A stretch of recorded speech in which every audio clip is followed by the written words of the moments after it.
So dear panel, over to you for our first section of talking this evening. Please could we ask you to give a brief intro of yourself, how your background or role fits into the topic at hand, and also tell us succinctly, we have more talk time coming, why is greening a city important, and what are some key features that make a green city centre? So those two questions again, handle them how you will. Why is greening a city important, and what are some key features that make a green city centre? Dear Ngārimu, can we please start with you? Kia ora anō tātou. My background is Ngāti Whātua. Our rohe, as I stated in the karakia, goes from the Maunganui Bluff down to Tāmaki. My Maunganui ki Tāmaki. I grew up on the South Kaipara, kind of in the middle of the tribe. I have links into the North Kaipara as well from my great-grandmother who named me, and I've spent most of my working life, if not all of my working life, down this end of the tribe with our Ngāti Whātua Ōrākei people, and I currently live in the Waitakere Ranges between Karangahape and Paruroa, not to be confused with Pārau.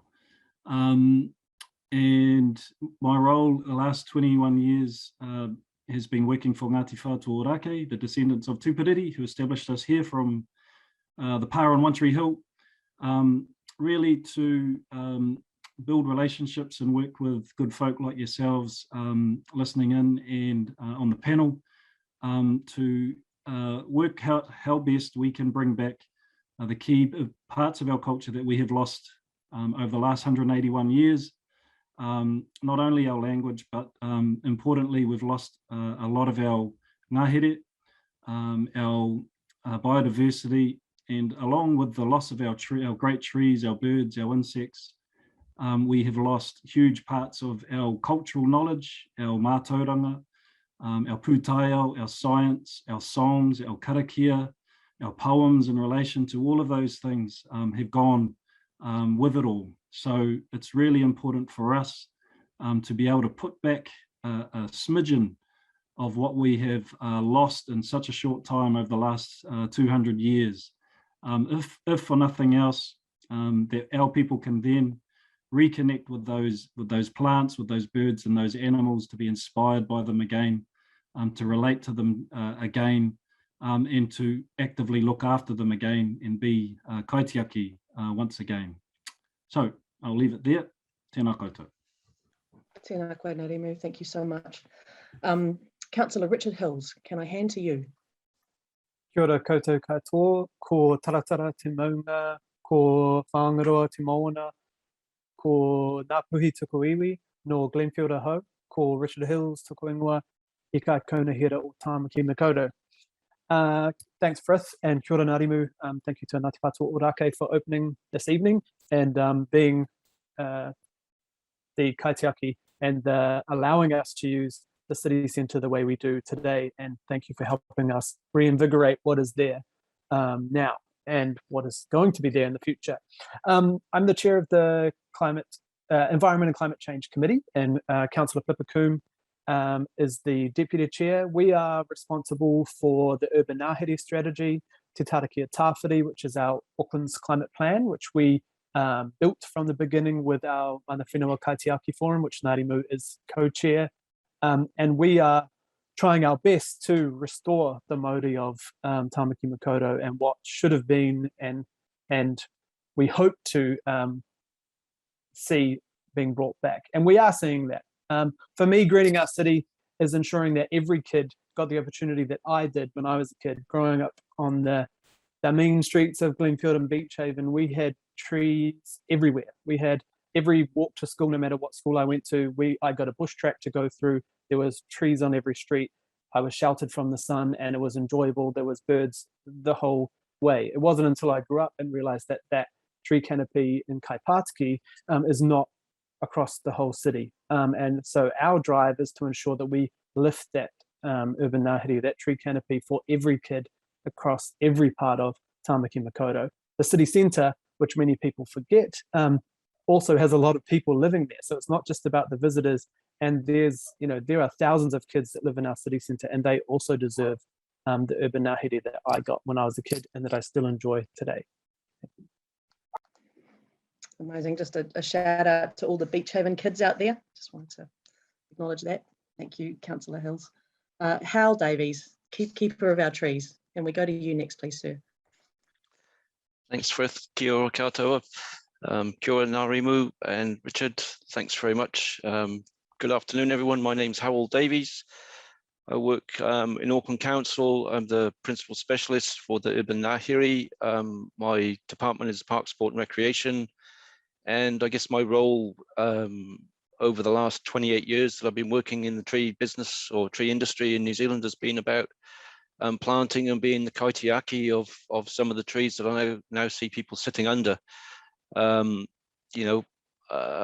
guess one of the key parts of my journey along Frith has been around, working with people like on the panel, looking up to what we can deliver for our communities into the future, greening of the city. When you look at the city centre master plan, and I think back to my involvement, and that started back in Auckland City Council days, back in probably around 2008, 2009. So I've been on quite a journey.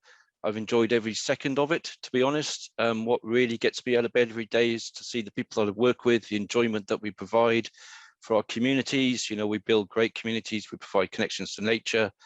I get out every winter, I plant trees, I still climb trees. I'm an arborist by trade. And yeah, as you will have experienced, I can be growly on times, unfortunately, when people aren't very nice to trees. And I guess that's just part of being, somebody that really wants to promote the value of urban nature, because we all have to appreciate and live with it, as Narima's pointed out. Aotearoa has had one of the most, I guess, fantastic botanical collections of trees that we unfortunately have come and decimated over time. And our role now is to try and promote the values and benefits of how we need to recreate it and bring that urban Ngāhere back to Auckland and back to the North Island and back to Aotearoa. The more we can plant trees and preserve, the better it is for all of us, because it's, connecting people to nature is good for everybody. It's good for everybody's health, Kia, thank you. Like to also put it on record that if Hal's ever growled me, it was because I was doing something very silly and I deserved a growling. So thank you, Hal, for keeping us aware of the treasure that we have out there and how we should be looking after them. Dear Chloe, can we go to you next, please? Absolutely. Kia ora koutou i te whānau, tēnā koe te Ngārimu. Thank you for opening this space for us. So my name is Chloe Swarbrick. I am a former failed mayoral candidate, but I now have the privilege of serving as your Auckland Central MP. So if we want to talk about greening the city centre, we're one step of the way there. Just, I guess, to provide some background to the kaupapa that I bring to this, it very much actually is fundamentally in the charter of my party, and I know it's, of course, we all come from different backgrounds, but nonetheless, this is the kaupapa that I'm subscribed to. Fundamentally, that is recognition at a base level, fundamentally to Te Tiriti o Waitangi, that is power sharing, land back, moana back, control therein as well, and governance kaitiaki.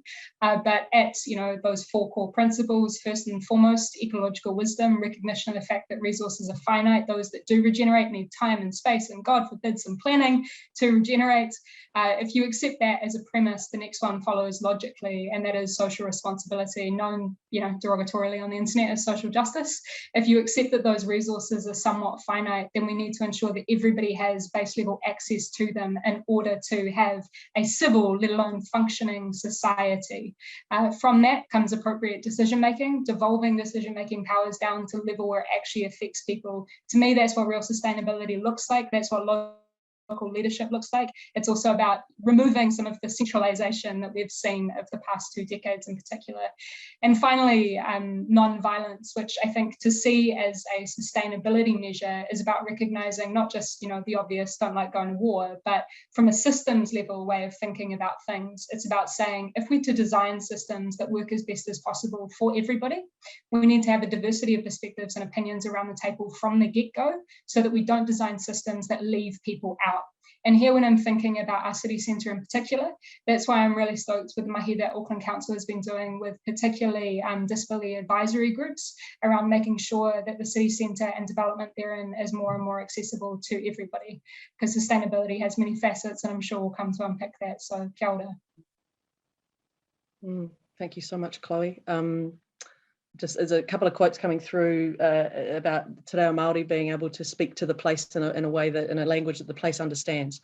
So our ability to maybe listen for those voices that are beyond the human as well, sort of getting a bit deeper on it, which I know is what Ngāti said to us, so thank you.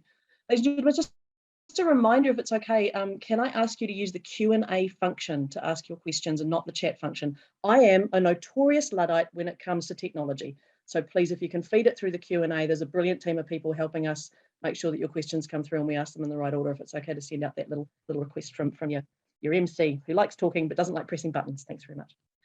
Again, thank you, Chloe, amazing kōrero. Dear Ian, whose name is spelt properly, I'd just like to acknowledge that this is an Ian with his name spelt properly. Thank you very much. Can we hand to you next, please? Kia ora koutou katoa. Thanks everyone for basically tuning into the event. 600 people is a lot of people. Really appreciate you spending your evening with us. I'm a planner and social scientist, and I've been researching issues connected to the natural and built environments for over 20 years now, which sounds a lot. And particularly how it links to climate change.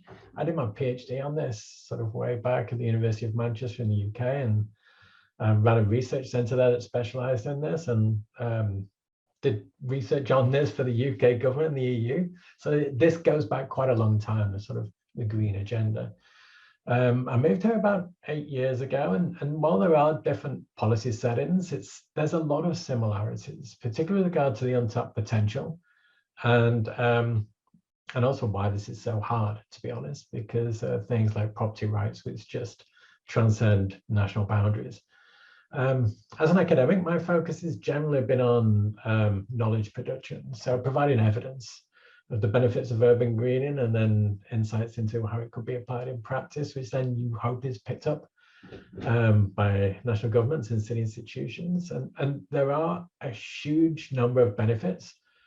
In some ways, urban greening done well is probably one of the closest things we have to a silver bullet for urban public policy. It can do so much for you. It can cool cities. It can store and slow water to lessen flood risk. It can support biodiversity. It can improve access to nature, can improve mental health, and so on. So, but beyond its direct contributions to climate policy, I just wanted to flag up something because of the announcement today around densification. I'm leading research into the 20-minute city idea, and we know we can make density more politically acceptable by, instead of focus on the numbers of dwellings or the development footprint, we focus on improving the quality of the surrounding environment too. It's all part of the same announcement, or it should be, and that's the message I'd like to stress today. But I'll stop there and I'll pass back to colleagues. No, I think that's a message we'd probably like to keep bringing up this evening, if that's all right with the panel. Very dear to my heart personally. Ladies and gentlemen, last but absolutely not least, Natalie Allen. Kia ora koutou, ko Natalie Allen tōku ingoa, ko rangatautau te maunga e ru nei taku nā kau, ko pupuki te roto e mahia nei aku ma harahara no tamaki makaurau ahau. I'm a director at the Urban Advisory, and we're a team of urban strategists. We exist to bring decision makers, iwi hapu, stakeholders and communities together throughout the whole urban development process to build homes, neighbourhoods, towns and cities. We have great privilege of working across scales and across Aotearoa. And our focus is to deliver better outcomes for people and places. So our vision is really for a shared future where all places are good for all people. And greening the city is obviously a critical component of that. And I think, Ian raised so eloquently the full range of ways that greening the city is important. And I think the fundamental one for me, and it's, so simple and so complex at the same time, and the evidence is overwhelming, is that access to nature improves our well-being, quite simply. And that's our physical, mental, emotional and spiritual well-being, and we shouldn't need more of a reason than that to make it our focus.